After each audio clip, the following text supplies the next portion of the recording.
Hey everyone, if you're a direct support professional, you already know your job is one of the most important out there. But you also know that things can get, well, complicated. So today, we're going to talk about one of your most powerful tools for handling those tough moments, the Special Incident Report. And look, I get it. The minute you hear report, you think paperwork. But trust me, this is so much more than that.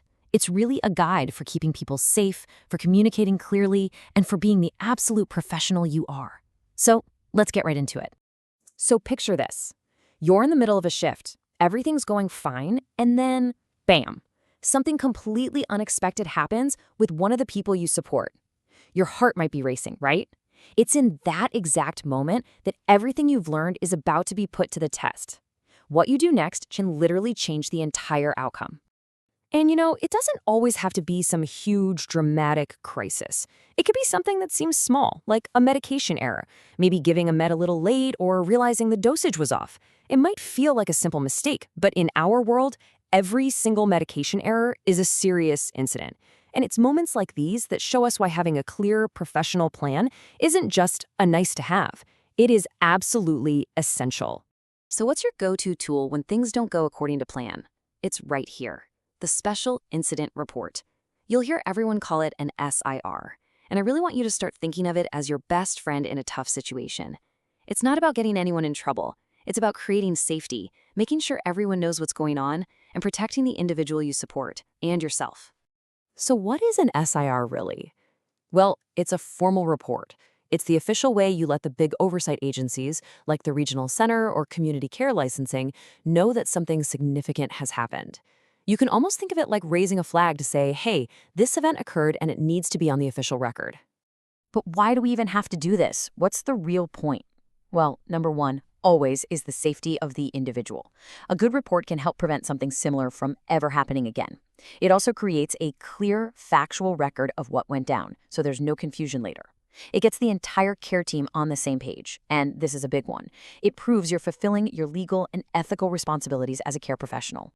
Okay, so to make sure this doesn't feel overwhelming, especially in a stressful moment, we're going to break it all down into a super simple 3-step framework.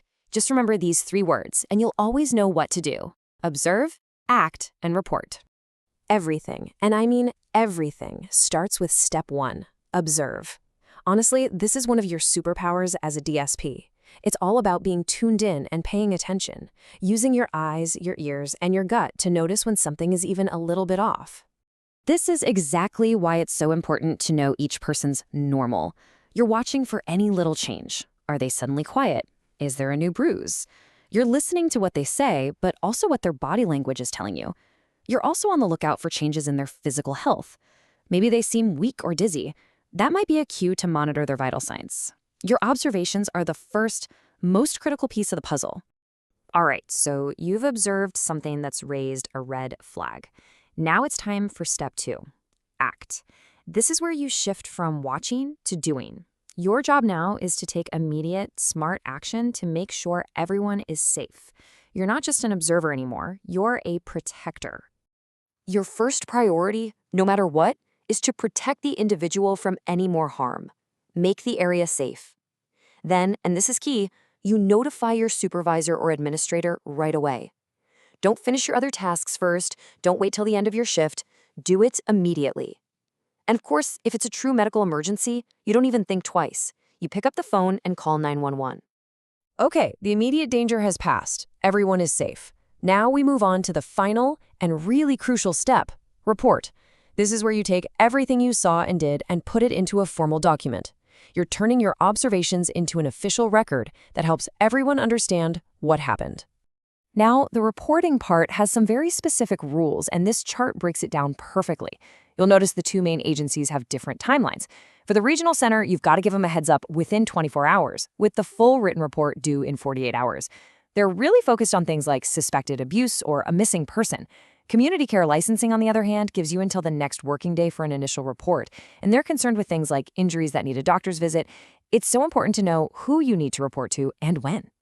Okay, that's a lot of theory, I know. So let's see how this all plays out in a real-life situation. We're going to walk through Maddie's story because it is a perfect example of this 3-step process in action. So the whole thing starts when Maddie's friend Jose comes up to you. He's worried, and he says, "Something's wrong." Right there, that's your trigger. That's the signal that your professional training needs to kick into high gear. And your first move is just perfect. Instead of making a big scene, you calmly ask Jose if you can speak with Maddie alone for a minute. By doing that, you're respecting Maddie's privacy and creating a safe space where she might feel more comfortable opening up. That right there is person-centered care, even in a crisis. So, in that private conversation, you're observing, you're listening. Maddie tells you a neighbor grabbed her, and at the same time, your eyes see it, clear wraparound bruising on her wrist. In that one moment, your observation skills just uncovered a case of suspected physical abuse, and you know that's something you absolutely have to report. So you've observed and now you act. First, you tell Maddie she's safe now. That reassurance is so important. Then, you immediately go to your administrator and report exactly what Maddie told you and what you saw. You followed the protocol perfectly. Ensure safety, then notify your supervisor. Maddie's story is a really powerful example. But suspected abuse is just one of the situations that automatically requires a report. So let's drill down on a few other key triggers that are completely non-negotiable.